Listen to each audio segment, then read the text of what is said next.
بسم اللہ الرحمن الرحیم۔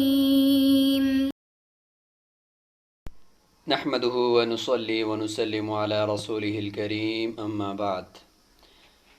معزز طلباء کرام، آج سبق نمبر 130 ہے اور کتاب شفا چل رہا ہے، اور آج ہم بات کریں گے عدالت میں شفا کا مطالبہ کرنے کا طریقہ۔ جب انسان کو پتہ چل گیا کہ میرے قریب میں گھر یا پلاٹ بک چکا ہے اور میں نے شفا بھی کرنا ہے، اور اس کے پاس شفا کے بعد اس گھر کو خریدنے یا اس پلاٹ کو خریدنے کی جتنی رقم بھی ہے، تو پھر وہ شفا کا کیس لڑے گا، آگے لے کر جائے گا عدالت میں۔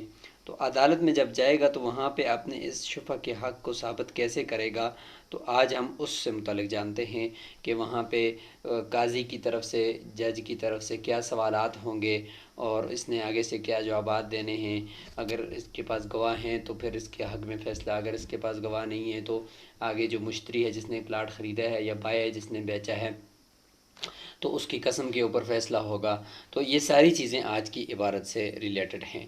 تو دیکھتے ہیں کہ آج کے سبق میں ہم کتنا سمجھ پاتے ہیں اس پوری ترتیب کو۔ تو عبارت آج ہماری یہاں سے ہے، وَإِذَا تَقَدَّمَ الشَّفِيعُ إِلَى الْقَاضِي۔ تیسری جو طلب ہے طلبات ثلاثہ میں سے طلب خصومت، یعنی جو کیس لڑنا ہے باقاعدہ عدالت میں جا کر، تو وہ شروع ہوگی ہے۔ اس کا طریقہ بتایا جا رہا ہے کہ جب شفیع پہنچ جائے گا کیس کو لے کر قاضی کے پاس عدالت میں، فَدَّعَ الشِّرَاءَ، تو وہاں پہ دعویٰ کرے گا۔ سب سے پہلے اس نے دعویٰ کر دیا کہ میرے قریب میں فلاں بندے نے گھر کو خرید لیا اور فلاں بندے نے گھر کو اس پر بیچ دیا ہے۔ اور پھر وطلب الشفعۃ، شفع کا مطالبہ کرے گا کہ میں اس پر شفع کرتا ہوں اور میں نے پہلے طلب اشہاد بھی کر لی ہے، طلب معاتبت بھی کر لی ہے، اور جو پلاٹ ہے یا گھر ہے اس کی پوری وہ بتا دے گا، طول عرض اس کا رقبہ بتا دے گا اور پوری اس کی ترتیب بتا دے گا۔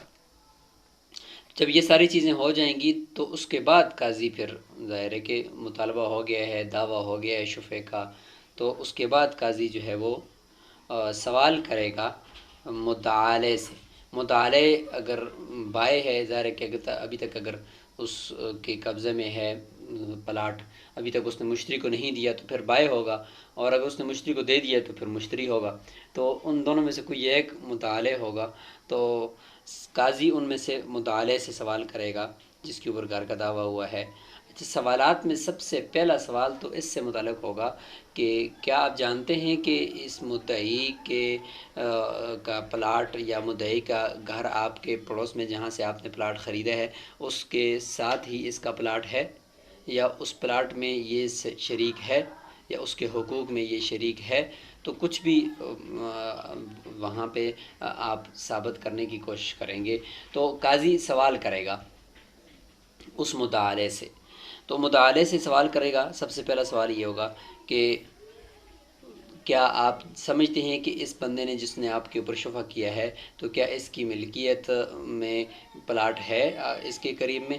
تو اگر وہ اعتراف کر لیتا ہے فَإِنْ اعْتَرَفَ بِمِلْكِهِ الَّذِي يَشْفَعُ بِهِ، اگر وہ مدعا اس کی ملکیت یعنی شفیع کی ملکیت کا اعتراف کر لیتا ہے، الَّذِي يَشْفَعُ بِهِ، جس ملکیت کی وجہ سے یہ شفع کر رہا ہے، ظاہر ہے کہ اتصال ہوگا نا، تو جس پلاٹ کی وجہ سے یہ شفیع شفع کر رہے، تو اگر مدعا نے اس کا اعتراف کر لیا تو ٹھیک ہے، بات یہیں پہ مکمل ہو جائے گی۔ پھر اگلا سوال ہوگا، اگلا سوال پھر شفع سے متعلق ہوگی کہ اچھا آپ نے زمین خریدی بھی ہے یا نہیں خریدی۔ تو یہاں تک بات۔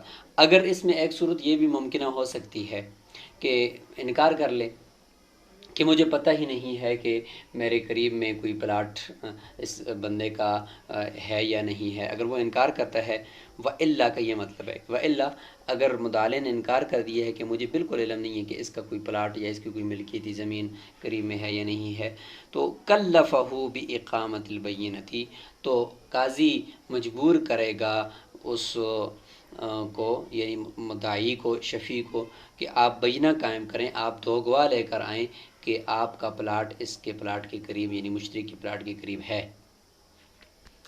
فَإِنْ عَجَزَ عَنِ الْبَيِّنَةِ، ایک صورت تو یہ کہ وہ بینہ لے کر آ جائے گا، تو تو بات پھر اس کے حق میں چلی جائے گی۔ اور دوسری ممکنہ صورت اس میں یہ ہو سکتی ہے کہ بینہ سے وہ عاجز آ گیا کہ اس کے پاس گواہ کوئی نہیں ہے۔ اگر گواہ کوئی نہیں ہے تو پھر ظاہر ہے کہ البینۃ علی المدعی والیمین علی المدعی علیہ، کہ بینہ جو ہوتا ہے، گواہ جو ہوتے ہیں وہ مدعی نے لانے ہوتے ہیں، اور قسم جو ہوتی ہے وہ مدعی علیہ نے کھانی ہوتی ہے۔ لہٰذا جب بینہ نہیں ہے تو پھر قسم کی طرف رجوع ہوگا۔ تو استحلف المشتری، قاضی مشتری سے قسم لے گا، کیونکہ مدعی علیہ ہے مشتری، اس سے قسم لے گا کہ آپ قسم کھاؤ کہ آپ کو یہ پتہ نہیں ہے کہ اس بندے کی آپ کے قریب کوئی ملکیتی زمین ہے یا نہیں ہے۔ تو اس چیز کے بارے میں قسم کھائی جائے گی۔ ظاہر ہے کہ اپنے علم پر قسم کھائے گا، ورنہ اس کو تو یقینی طور پر تو یہ نہیں کہہ سکتا کہ میں قسم کھا دوں گی نہیں ہے، پھر تو جھوٹ بھی ہو سکتا ہے۔ لہٰذا اپنے علم پر کھائے گا کہ مجھے پتہ نہیں ہے کہ اس کے قریب میں اس کی کوئی زمین ہے یا نہیں ہے۔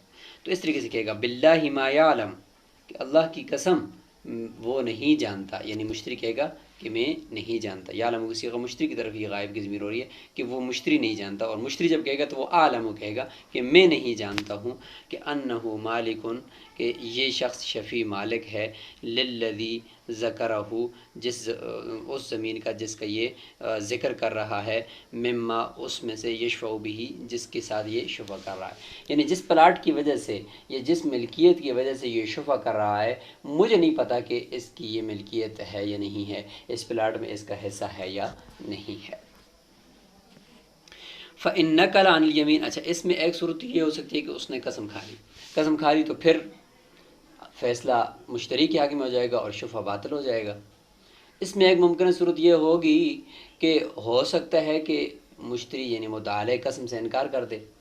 اگر وہ قسم سے انکار کرے گا تو پھر فیصلہ مدعی کے حق میں جائے گا اور شفیع شفع کر سکے گا اور زمین کو لے لے گا۔ تو یہاں پہ ایک یہ صورت بھی ہے، تو اس کا ذکر کر رہے ہیں کہ فَإِنَّكَ لَعَنِ الْيَمِينِ، اگر وہ قسم سے انکار کر دے، نقول کہتے ہیں قسم سے انکار کرنا، قسم نہ کھانا، اللہ کے نام کو سے ڈر جانا کہ میں کہیں قسم اگر حق پر بھی ہوں تو کھا لی تو ہو سکتا ہے کوئی وبال نہ آ جائے، تو قسم نہ کھائے۔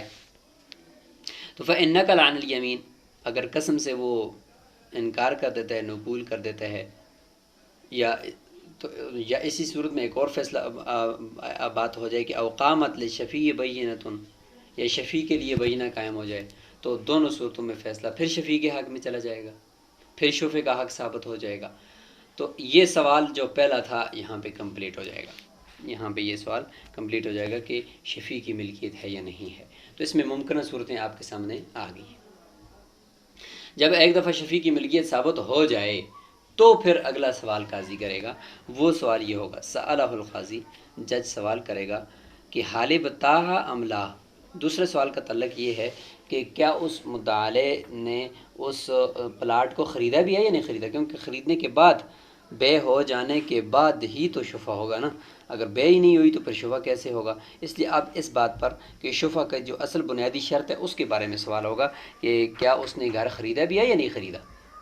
تو اس میں ظاہر ہے کہ وہ اعتراف کر لے گا، تو پھر بات شفیع کے حق میں ثابت ہو جائے گی۔ اگر وہ انکار کر لیتا ہے تو پھر شفیع کو کہا جائے گا کہ تم اس پہ بینہ لے کر آؤ۔ اگر وہ بینہ سے عاجز آ جاتا ہے تو اسی ترتیب سے پھر قسم لی جائے گی مشتری سے۔ اگر وہ قسم کھا لیتا ہے کہ میں نے نہیں خریدا تو پھر بات مشتری کے حق میں چلی جائے گی۔ اگر وہ قسم سے انکار کر لیتا ہے تو پھر بات شفیع کے حق میں چلی جائے گی۔ تو یہ ترتیب آپ یاد رکھیں کہ پہلے مدعی، پھر اس کے بعد مدعی سے، پھر مدعی علیہ سے سوال، مدعی علیہ اگر انکار کرتا ہے تو مدعی سے بینہ، اگر مدعی بینہ نہیں لا سکتا تو پھر مدعی علیہ کی قسم، اگر مدعی علیہ قسم نہیں کھا سکتا تو پھر مدعی کے حق میں دوبارہ فیصلہ لوٹ آتا ہے۔ تو یہ پوری ترتیب جو عدالتی ایک ہوتی ہے، اس کو آپ نے اچھی طریقے سے سمجھنا ہوگا۔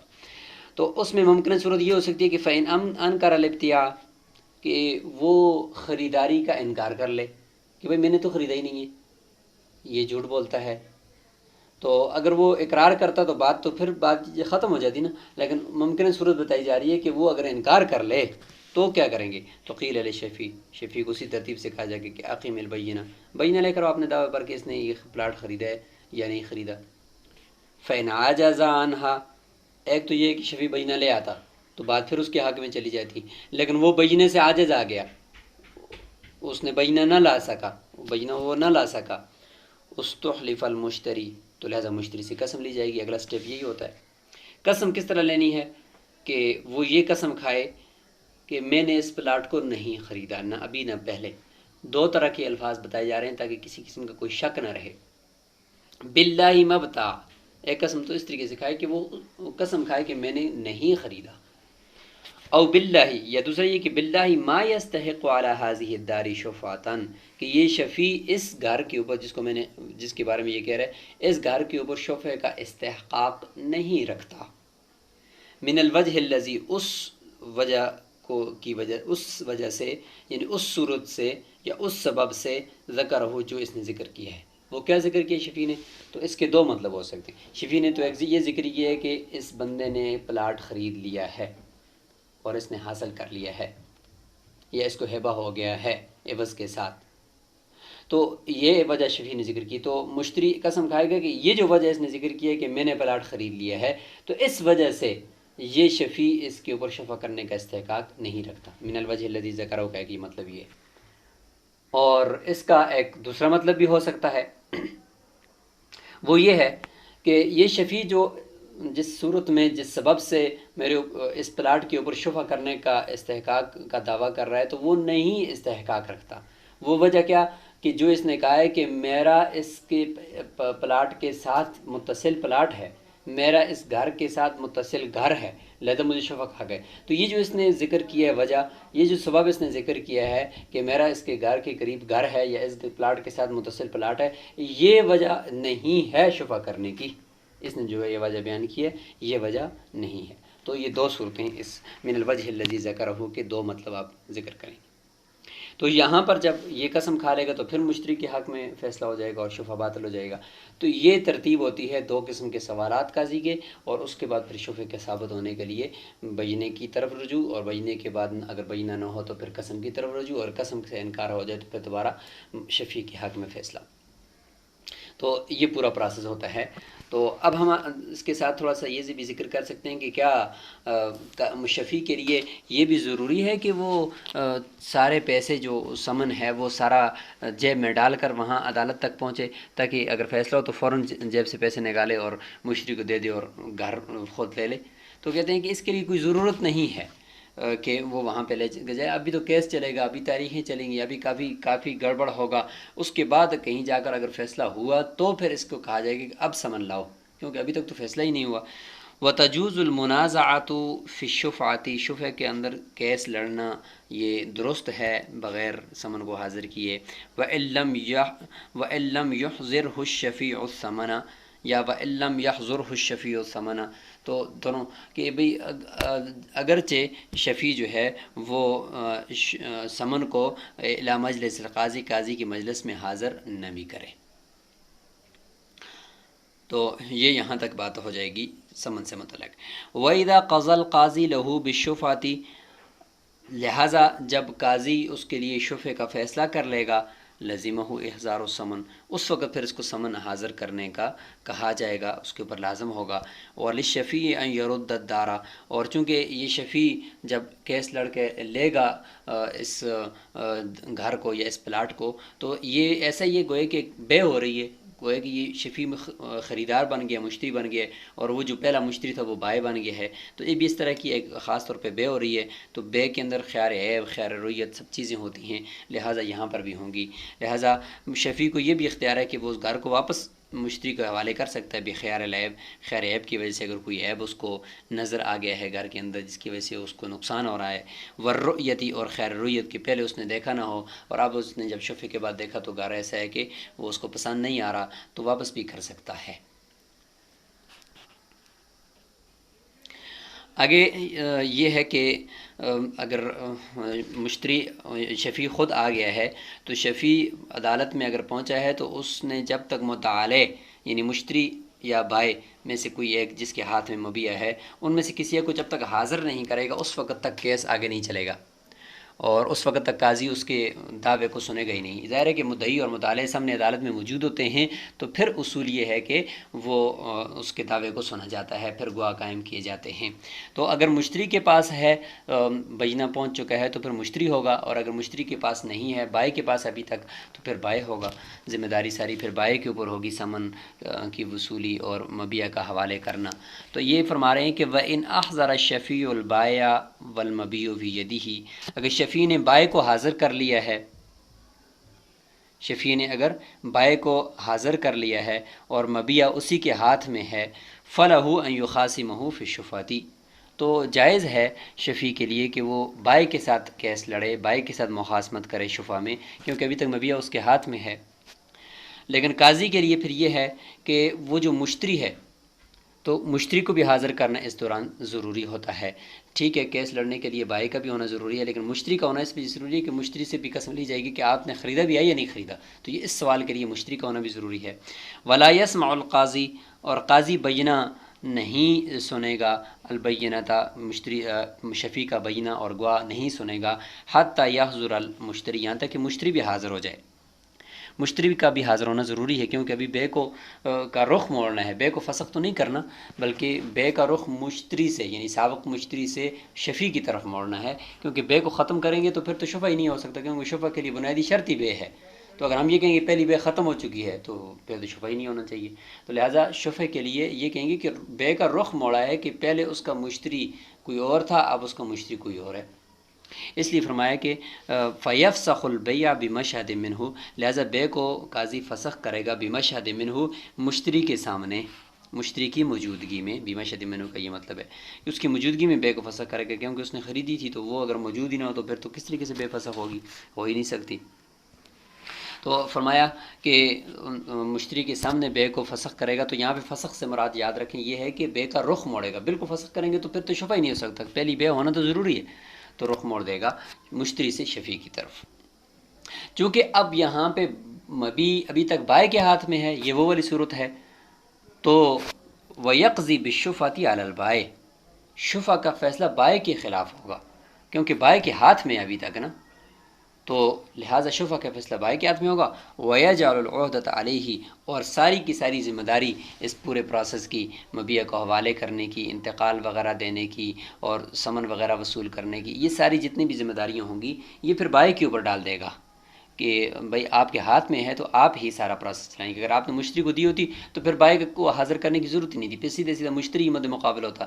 یہاں پہ دو بندوں کو حاضر کرنے کی ضرورت ہی اس وجہ سے پڑی کہ ابھی تک بائع کے ہاتھ میں ہے، بے تو ہو چکی تھی لیکن بائع نے قبضہ نہیں دیا تھا، تو اس لیے بائع کو بھی حاضر کیا، ذمہ داری بھی بائع پر ڈال دی، اور مشتری کو بھی اس لیے حاضر کیا کہ مشتری کے سامنے یہ بے کو جو ہے اس کے مشتری کا رخ موڑنا ہے بائع قاضی نے، اس لیے مشتری کو بھی حاضر کرنا پڑا۔ تو یہاں تک یہ بات مکمل ہو چکی ہے، جس میں پورا پروسیس، عدالتی پروسیس بتایا گیا آپ کو کہ عدالت میں کیا ہوتا ہے، تو یہ شرعاً عدالت کے اندر اس طریقے سے شفع کا فیصلہ ہوتا ہے۔ تو آخر میں آپ سے سوال ہے، سوال نمبر 1 یہ ہے کہ یہ کس طریقے سے ہوتا ہے پروسیس پورا، اور جب عدالت میں جاتا ہے شفیع تو وہ کس طریقے سے اپنا دعویٰ پیش کرے گا، اور پھر قاضی کی طرف سے کیا ترتیب ہوگی اور کس ترتیب سے سوالات ہوں گے، تو یہ سب سے پہلا سوال آپ نے آج حل کرنا ہے۔ اور دوسرا سوال یہ ہے کہ کیا سمن کو قاضی کی مجلس میں پہلے دن ہی سے حاضر کرنا ضروری ہے یا نہیں ہے؟ ان دو سوالوں کے جوابات آپ نے کمنٹ باکس کے اندر ضرور دینے ہیں۔ السلام علیکم ورحمۃ اللہ وبرکاتہ۔